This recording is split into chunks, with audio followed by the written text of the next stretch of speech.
ओम अज्ञानतिमिरान्धस्य ज्ञानञ्जनशलाकाय चक्षुरुन्मीलितं येन तस्मै श्रीगुरवे नमः।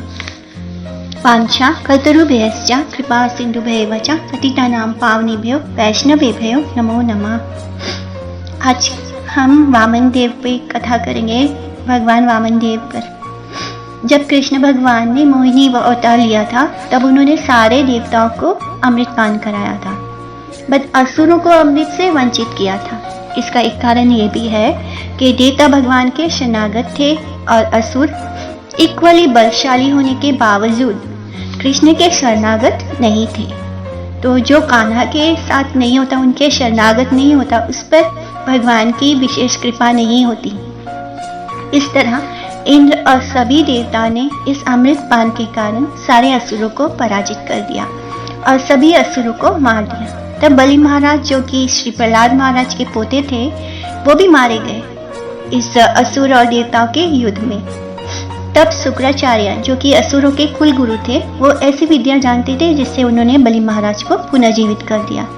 इसके कारण बलि महाराज उनके ऋणी हो गए, क्योंकि हमें अगर कोई जीवन दान सबसे बड़ा दान है, और अगर कोई किसी को जीवन दान दे दे तो वो इंसान भगवान के तुल्य हो जाता है।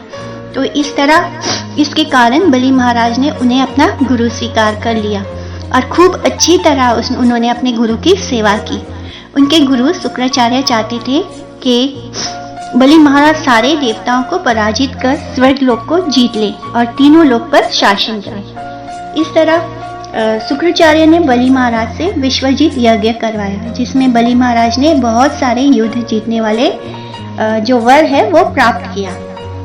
उनको दिव्य रथ प्राप्त हुआ उस यज्ञ से।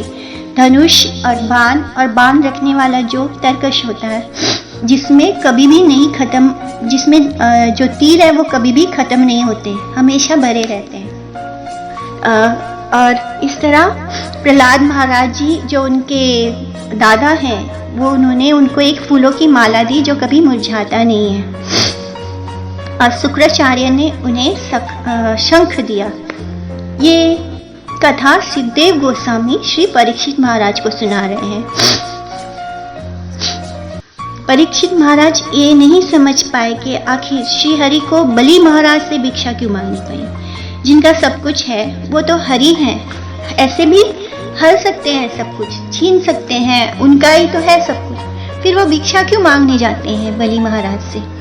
तो ये सवाल परीक्षित महाराज ने सुखदेव गोस्वामी से पूछा। आगे जब बलि महाराज का यज्ञ सफल हो गया तो वो अपने गुरु की इच्छा पूरी करते हुए स्वर्ग या इंद्रलोक पर अटैक करते हैं और उन्होंने विश्व जीतने वाला यज्ञ किया था, विजयी यज्ञ किया था, जिसके कारण वो बहुत बलशाली हो गए थे और उन्हें इतने सारे युद्ध जीतने के लिए वर प्राप्त हुए थे। इस तरह वो अब अटैक करते हैं इंद्रलोक पर। बलि महाराज की क्षमता देख इतने पावरफुल हो चुके थे बलि महाराज जी इस यज्ञ से, तो देवता समझ जाते कि अब वो बलि महाराज और उनके असुर का सामना नहीं कर पाएंगे।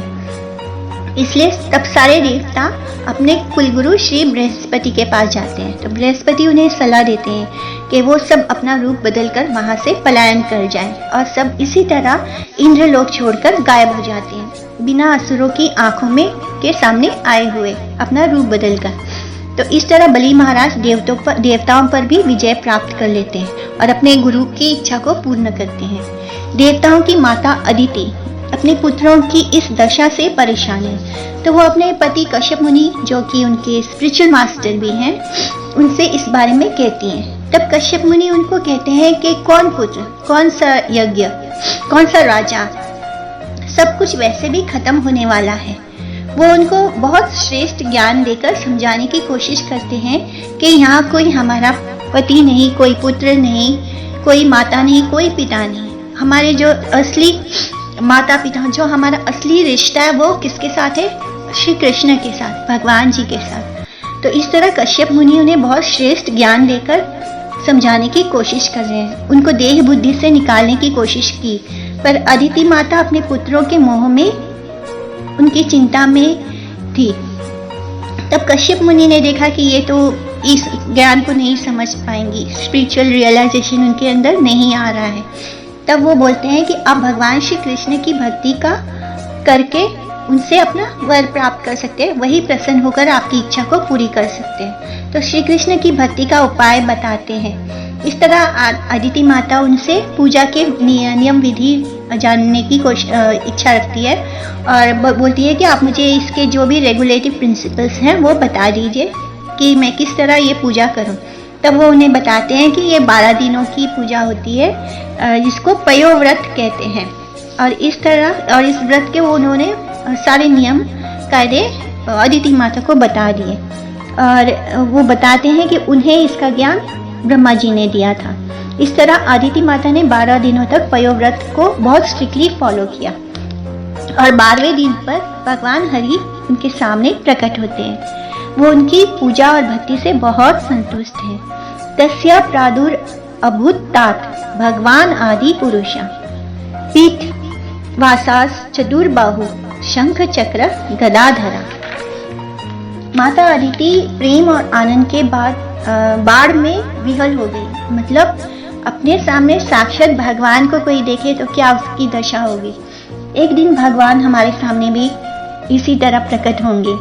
हमारी साधना की सफलता यही है कि हम भगवान से आमने सामने उनसे बात करें। जैसे अदिति माता ने बात की वैसे ही हम भी करें। माता अदिति स्तब्ध होकर जमीन पर गिर पड़ती है। जैसे आपने एक डंडा हाथ में पकड़ा है और उसे छोड़ दिया तो वो डंडा किस तरह जमीन पर गिरेगा, बिल्कुल इसी तरह माता अदिति भगवान जी को देखकर दंडवत गिर पड़ती हैं। फिर उठती हैं, हाथ जोड़ लेती हैं और सोचने लगती है कि मैं भगवान की स्तुति कैसे करूं। जैसे उनका दिमाग एकदम बंद हो गया है। अचानक खुशी के मारे उनकी आंखों से जो जल बह रहे हैं, आंखों से में पूरे आंसू बह गए और वो बोल भी नहीं पा रही है, एकदम ट्रेमर कर रही है, कांप रही है। शोक के आंसू जो होते हैं वो गर्म होते हैं और आनंद के जो आंसू होते हैं वो बहुत शीतल होते हैं। तो उनके बॉडी में एक्सटेटिक सिम्टम्स प्रकट हो गए जो भगवान को देखने से होते हैं। वो वाले सारे लक्षण उनके शरीर में प्रकट हो गए। एक टक वो भगवान को देख रही हैं, मानो वो कृष्ण को अपनी आंखों से पी रही हैं, उनकी सुंदरता को अपनी आंखों से पान कर रही है। तो ये दशा होती है एक भक्त की जब वो भगवान के सामने होता है। और फिर गदगद कंठ से आधे अधूरे शब्द ही निकल पा रहे हैं उनके मुख से और उसी तरह वो भगवान की स्तुति करती हैं। फिर उन्होंने कहा कि आपके पुत्रों की रक्षा के लिए भगवान जी ने कहा कि आपके पुत्रों की रक्षा के लिए मैं आपके पुत्र बनना स्वीकार करता हूँ। और फिर भगवान अपने अंश रूप में श्री कश्यप मुनि में के अंदर स्थापित होते हैं, जो अपनी साधना में ये देख लेते हैं कि मेरे अंदर भगवान जी ने का एक अंश प्रवेश कर गया। और फिर कश्यप मुनि से वो अंश माता अदिति के गर्भ में ट्रांसफर होता है।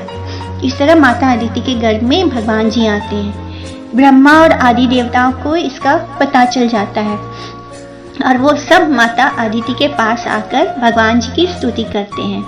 नमस्ते कृष्णी गर्भाय वेद गर्भाय वेदसे त्रिनाभाय त्रिपृष्ठाय सिपि विष्टाय वैष्णवे।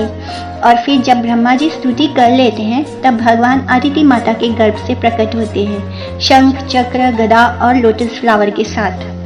पूरे अपने चतुर्भुज रूप में भगवान जी प्रकट होते हैं, पीताम्बर पहने हुए, और उनकी आंखें लोटस फ्लावर के पेटल की तरह, लोटस फ्लावर के जो पंखुड़ी होते हैं उसकी तरह बहुत सुंदर उनकी आंखें, और इतना सुंदर रूप है भगवान जी का।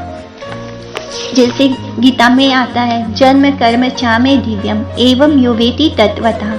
भगवान जी का जो अपीयरेंस होता है, जो उनका प्राकट्य होता है, उनका आना, उनका जाना, उनकी सारी एक्टिविटी, उनकी सारी गतिविधियां, सब कुछ दिव्य है। उसे हम ह्यूमन लेवल पर नहीं देख सकते।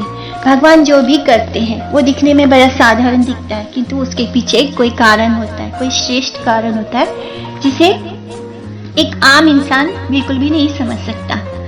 इसलिए कभी कभी आम लोग भगवान को भी अपने लेवल पे मान लेते हैं, जो कि एक तरह से अपराध है। भगवान को कभी भी ह्यूमन लेवल पर नहीं देखना चाहिए। भगवान जब पयोव्रत से प्रसन्न होकर प्रकट हुए थे अदिति माता के सामने, तब उन्होंने कहा था कि बलि महाराज से उनके गुरु ने मेरी उपासना करवाई है, इसलिए मैं उनका वध नहीं कर सकता। बट मैं आपकी साधना से प्रसन्न हूँ और कोई उपाय जरूर करूँगा। मेरी अर्चना, मेरी भक्ति कभी व्यर्थ नहीं जाती।